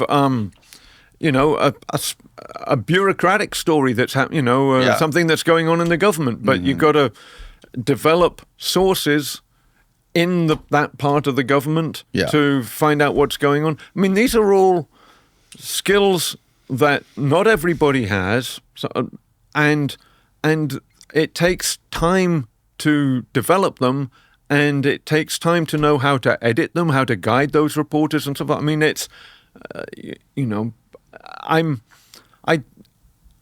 I know people get very frustrated with mainstream media, whatever that means now. But you'll notice corporate media. You'll know that usually Fox News never gets included in that, even though for most of the last few years it's been. They're absolutely included. Yeah, exactly. They're the they were the dominant cable TV news network. Right. Well, they're all corrupted by advertisers, and if you have an advertiser that's going to spend X amount of millions of dollars with your network, you're going to not report on negative things involving those advertisers. That's certainly a concern. I haven't seen that happen in my experience. The most I've seen that play out is, and I think this is probably fairly common, I'm familiar with publications where let's say, I think, and again, these weren't my decisions to make, so I'm sort of remembering sort of as a disinterested spectator. If we had a story about hypothetically at Army Times, if you were reporting a story on a increasing trend of motorcycle accidents involving soldiers, the Army is concerned because more soldiers are dying in motorbike accidents, you probably wouldn't put your Yamaha motorbike ad opposite that story, right? But the kind of stuff that we're talking about, right, involves the government or governments, right? It doesn't, the CIA doesn't take out, one-page ads, at least that I'm aware of, in like the Washington Post or the New York Times. I mean, they might take small ones out these days for recruitment, but so I've seen the commercials on social media. Yeah, I don't feel like, I think a smart consumer of media, certainly of news media, should always be aware of potential conflicts of interest in the media that he's. I mean, to give you an obvious one, the Washington Post, my hometown newspaper up in Washington D.C., is owned by Jeff Bezos. Okay, so you have to, if you're reading a story about Amazon, which is obviously a massive entity in the United States, and there's going to be stories virtually every week about Amazon in a national paper like the Post, you have to have it in the back of your mind that, hey, right, the guy that owns the paper owns the organization that's being written about. And to their credit, the Post always includes a line in the story saying, Amazon is, owned by Jeff Bezos, who also owns the Washington Post, or words to that effect. Look, I'm not saying it doesn't happen that advertisers, I'm sure it has happened. I'm not aware of it happening at any publication where, at any publication I've worked at full time, or of any story that I've written where an advertiser's tried to weigh in. I don't know who that would even be. And of course, it's not really an issue with book publishing either. Well, I think it really came to light, really it reared its ugly head during the COVID pandemic with like the big pharmaceutical companies and all the reporting every day that was going on involving the pandemic, and basically like the information war that was happening in the media involving that. That's where I think it gets the most criticism. The only stories I wrote for, I spent almost 3 years at Yahoo News as the national security and in sort of investigative reporter, and including the sort of first year or so of the pandemic, and I wrote a couple of stories about how it was affecting the military and the military lab that was, there was a military lab actually quite close to where I lived in suburban DC that was, working to find a solution to it. But other than that, I wasn't covering big pharma, right, and so I can't speak to those. Yahoo News is a very credible public. I mean, there's a lot of really big time reporters that legitimate reporters there. It's funny that you brought up Yahoo News because I had a former CIA officer in here one time, and we were talking about this subject about like how to analyze truth in the media or whatever. And I brought up the story from Yahoo News, the famous story about the CIA plan to assassinate Julian Assange. I wrote that story with 2 other reporters. You wrote that story? Yeah, that was a story that I worked on with Zach Dorfman, who was the initiator of the story, if you like. It was his story that he brought to Yahoo News. I helped him on it for months and months, drafting and redrafting the story and reporting it. And then Mike Isikoff came in towards the end of that process, did some more really great reporting on it. And that was that was that. If you call that up, you'll find my byline on pull it. up that pull up that article. So I brought that up to my friend who's a former CIA guy, and we were arguing about Assange, and he was like, "Well, here's your first problem. You're taking information from Yahoo News, not a very credible publication." Not a single sentence of that story has ever been officially disputed. Can you, for people that might not be aware of that article, can you give like the basic rundown and how that story came about and what happened with it? Basically, the story was that while Julian Assange was holed up in the Ecuadorian embassy in London, in the United Kingdom, the CIA was interested in, started to explore, partly because of some sort of top-down, hey, what can we do about Assange? Demands. They started spitballing ideas, and they got some ways into studying the plausibility and possibility of assassinating Assange. There it is, right inside the CIA secret war plans against WikiLeaks, right? Yeah, there's a little problem here. Zach Dorfman and Sean Naylor. It's not a clickable link; it just goes to nothing. Well, that's because our computer's fucked up. No, there's something wrong with the link. It does this. That's strange. Click the next link. See if the next link works. Well, that's weird. Yeah, I can't tell you why. The CIA's got our computer tapped.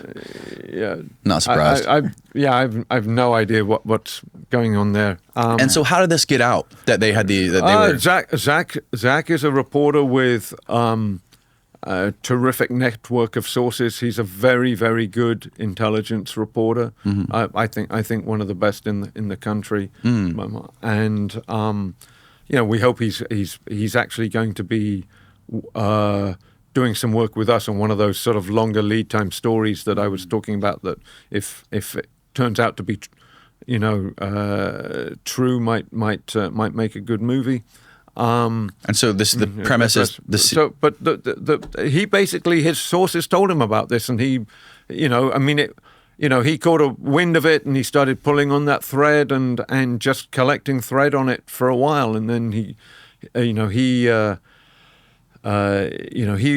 had written for us for Yahoo News before. He wasn't a full-time employee of Yahoo News as I was at the time, but he had a good relationship with our Washington bureau chief, Sharon Weinberger. She's now the Wall Street Journal's sort of national security editor in the Washington bureau, I believe. So he started reporting it for Yahoo News, and I was, as a matter of fact, now I'm thinking back to this. I mentioned before we started recording that I'm always worried I'm going to say something in the heat of the moment that turns out not to be true. I was no longer fully employed by Yahoo News when I worked on that story with Zach. Okay. But I did it as a sort of a freelance project with him for Yahoo News. So we spent month after month after month, he and I, on signal phone calls together, just going through every line, me saying, okay, should we move this section? Should we move this paragraph 8 paragraphs up to here? Okay, how about this line? Or, I think we don't need this word in the second sentence of this paragraph. I mean, and all the time calling new sources, calling other sources back to, double check things. So yeah, it was an enormous amount of work that went into it. I mean, and Mike Pompeo, who was the director of CIA at the time that the events we described were taking place, was later asked about it, and he sort of joked about it, like he said, well, as a matter of fact, some of that story's even true, right? But he didn't say any of it actually wasn't, right? At no point did... He said most of it was true? He said something like some of it's true because he was asked about it, and he said it in a joking way that might lead the person watching to think he doesn't think the rest of it is true. But what he actually did was confirm that some of it's true, and he's never denied any of it. Wow. You know? So that, yeah. But, the sources involved in that, were they like active people, or were they all retired? Or? I mean, I'll let the sourcing in the story speak for itself. You know, generally, when you have what would we call in journalism a background source, so that's a source who's not on the record. Right. You know, it's not, you know, you're not saying Danny Jones said this. It would be, you know, according to a highly popular podcaster based in Florida, you know, or something like that. You know, some phrase that lets the reader get a sense of the type of person who's giving you the quote, but without identifying the person. And, you know, for me, it's always like according to a retired special forces colonel or something like that. And so, but once you've agreed that attribution with the source, you can't then publicly be giving other details about him or her. Got it. So, you know, I mean, I'll let... But when it comes to fact checking, like when the editors go to fact check a story, do the editors have to get access to your sources to confirm stuff?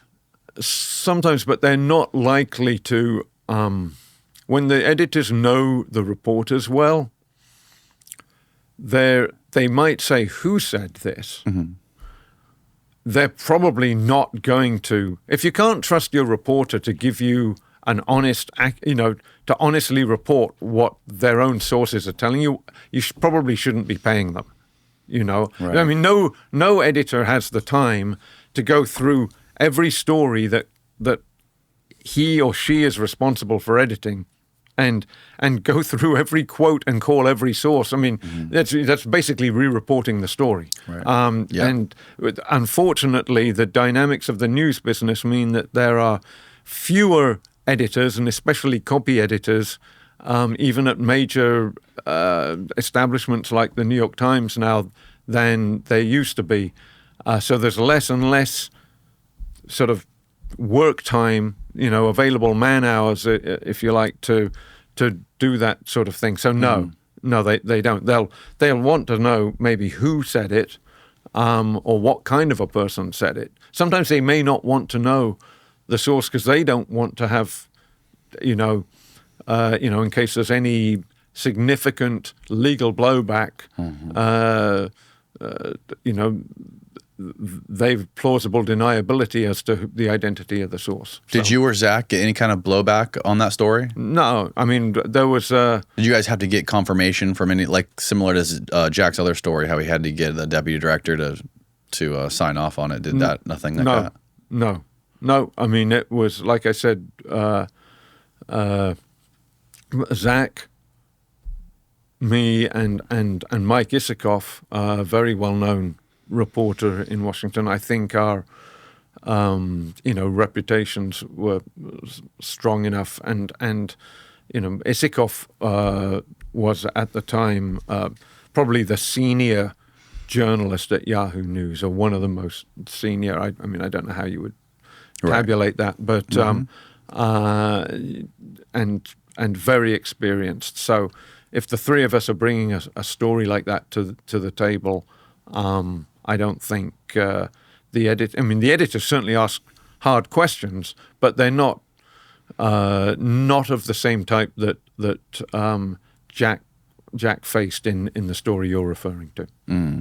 Yeah, it's such a heavy story. The idea that the CIA would have thought about or planned to murder a journalist. Yeah. Well, I mean, and there's the other half of it, right? Which is, and then they decided not to, right? Yeah. So I mean, Right. It's not like it happened and and we're discussing, so yeah, I mean, you have to also say that cooler heads prevailed at some point in that process. Yes. Well, Sean, thank you so much for your time, man. This has been an incredible conversation. Where can people, other than your Substack, which I'll link below, where can they find you, get in touch with you? I'm on Twitter at Sean D. Naylor, SeanDNaylor. A lot of my work, particularly for Yahoo News, despite our recent experience, and for foreign policy and the New York Times, which I worked for on sort of contract and freelance basis, and Newsweek. A lot of that work is available just by Googling, and my books are available on Amazon, BarnesandNoble.com, and still in some bookstores. So, awesome. Well, thanks again. All right, great. Thank you. It's great to be here. Good night, everybody.